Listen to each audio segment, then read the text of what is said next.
In today's video, I'm giving you 6 reasons why you actually might not want to move here to Utah.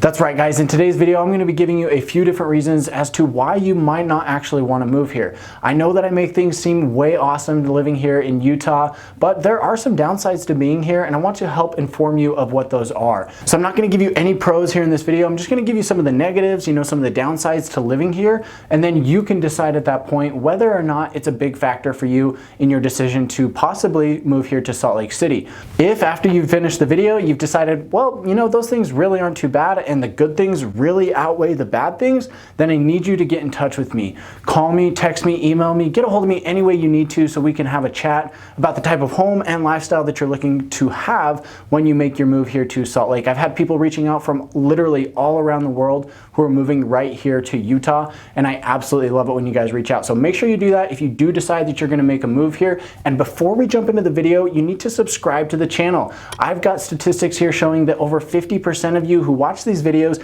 are not actually subscribed to the channel. It's important for me because it helps me grow the channel, helps me know what type of content you guys like to see, and it also helps you because you get up-to-date information about what it's like living here, and you also get notified when I release those new videos. So make sure to subscribe to the channel, click the bell that's next to it so you get notified when those new videos come out, and let's jump into it. All right, so the first thing that I want to cover on our list here is that unfortunately we don't have a ton of major professional league sports teams. Yes, we do have the Utah Jazz, and they're great. They've had a couple good runs over the past few years, and we do have Real Salt Lake, who has also had some really good runs, but we don't have a professional team for football, and we don't have a professional baseball team or a professional hockey team. So these things are lacking here in Salt Lake. Unfortunately, there's just not quite the market for it yet. I don't think our population is big enough, and the demand isn't there either. So I do see these things coming in the future. Who knows when that will be? I mean, it could be years, it could be decades. I don't know when that will be, but unfortunately, we don't have those sports teams for that. We don't have the professional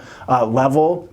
We do have the minor league teams, of course, for those different sports, but right now, as far as professional sports go, we've got the Jazz and Real Salt Lake, so we're kind of lacking in that field. And that also kind of leads me into number 2 on our list. The second con here is that we're not the first pick for any type of major convention. We're not the first pick for any type of major concert or any other event like that. I mean, yes, we do have the Sundance Film Festival, and we do have Silicon Slopes, which brings a couple of tech and business events here into the city. We do have, kind of your general conventions like gun shows or outdoor shows or things like that that will go on at some of the convention centers that we have here. But to be honest with you, we're not the first pick for a lot of those major events. There's a lot of events that, when their organizers are putting it together, they don't say, we would love to go to Salt Lake City. We're just kind of far down on the list. It's not the most desirable place. I think probably because of population, and just we don't have the great name for that type of thing yet. I think that there is a market for it here, and it would actually be really helpful for the economy. It's just getting those organizers to bring it in. Same thing with concerts, right? When artists decide to go on tour, they want to go to the big cities. They want to go to Los Angeles or New York or Miami or Seattle or whatever.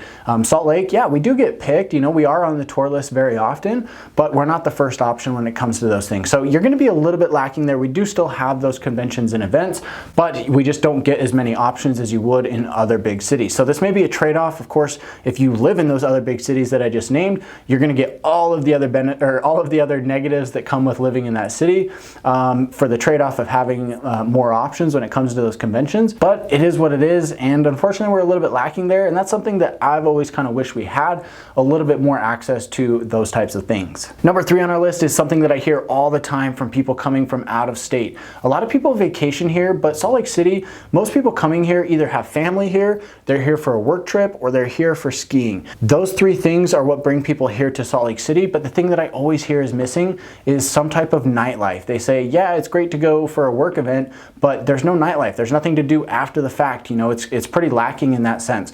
And I would tend to agree. I mean, I lived here, I've grown up here, so I haven't known what it's like to live in any other major city. But as far as like our nightlife, you know, if you want to go out to a bar or a restaurant or anything like that, it's not quite as great as you'd find in other major cities. You know, downtown Salt Lake has primarily been a business sector, and that's just about it. In fact, the housing units in downtown Salt Lake have almost doubled over just the last 20 years. And so it's now transitioning into being a place where people actually want to live, and they actually want to have a lifestyle in the downtown, you know, the big city lifestyle.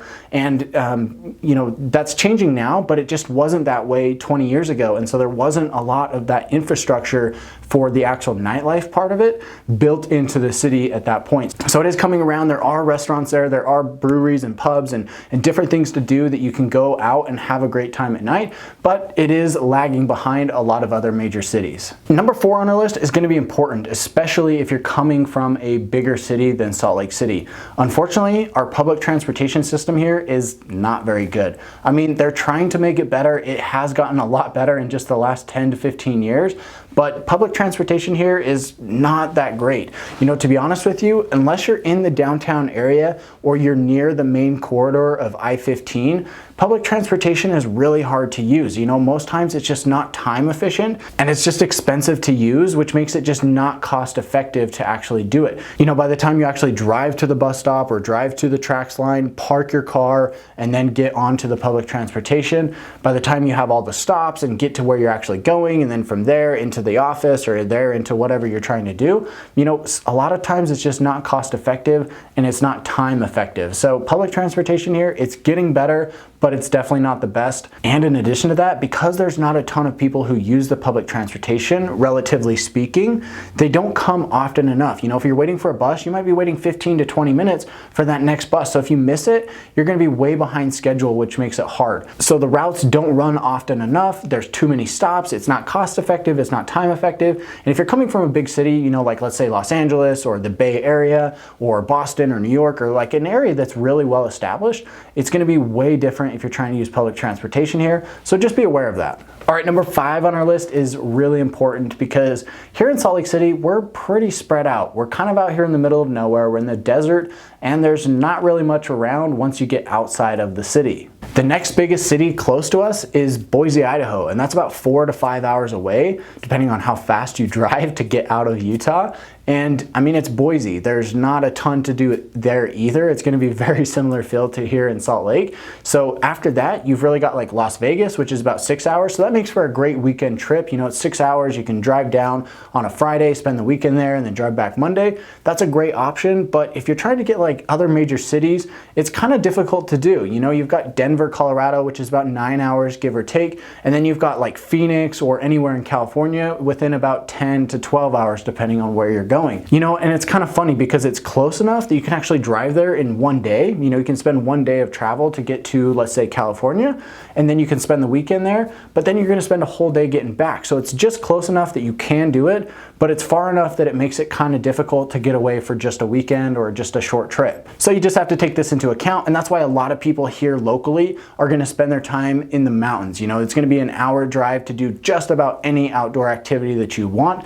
Like I've said before here on these videos, you can do literally any outdoor activity you want within an hour's drive. You've got tons of national parks within about 4 to 6 hours away. So there's definitely a lot to do, but if you're trying to get to other major cities, we are kind of out here all alone. And number 6, the last thing that I want to talk about here on this video for a negative to living in Salt Lake City is that we don't have great east-west access here in the city. When you're looking at a map of Salt Lake City, you can see that you've got I-15, which runs right down the middle and provides pretty good access. You also have I-215, which is on the east side, and then you've got Bangerter Highway and then Mountain View Corridor that run along the western side of the county. So these major highways do provide good north and south access, but unfortunately, when you're going east to west, there's not a ton of great access. I mean, you've got I-80, which is about 2100 south, give or take. I know it kind of varies depending on where you are. And then you've got I-215, which runs at about 6400 south. And then other than that, you've got Bangerter Highway, which is out at like 137 south. So you've got those 3 roads, but if you're living, you know, let's say in South Jordan or Daybreak, it's not very convenient if you're trying to get across the valley and get over to Sandy or Draper. You have to take small city streets, which are generally only 2 lanes each way, and so it makes it really difficult. It increases the amount of traffic that we have, and you get a lot of congestion, and it just really increases the travel times that you're going to look at. So if you're thinking about making that move and you want to live in a place that has good, easy access for work or for recreation, you want to make sure that you take this into account and live somewhere, you know, either close to I-215 or close to I-80 or close to Bangerter Highway if you see yourself going east to west on a regular basis. So guys, that wraps up our video here. If you liked this video, make sure to give me a thumbs up. I tried to give you an honest approach to some of the negative sides of living here in Salt Lake City. Also, make sure to call me, text me, or email me if you're thinking about making a move here to Salt Lake City despite these negatives that I just gave you. I love it when you guys reach out, and I'd love to help you make your transition here to Utah. Last but not least, subscribe to the channel if you haven't already done so. I'd love for you to get updates on when I release these new videos, and until next time.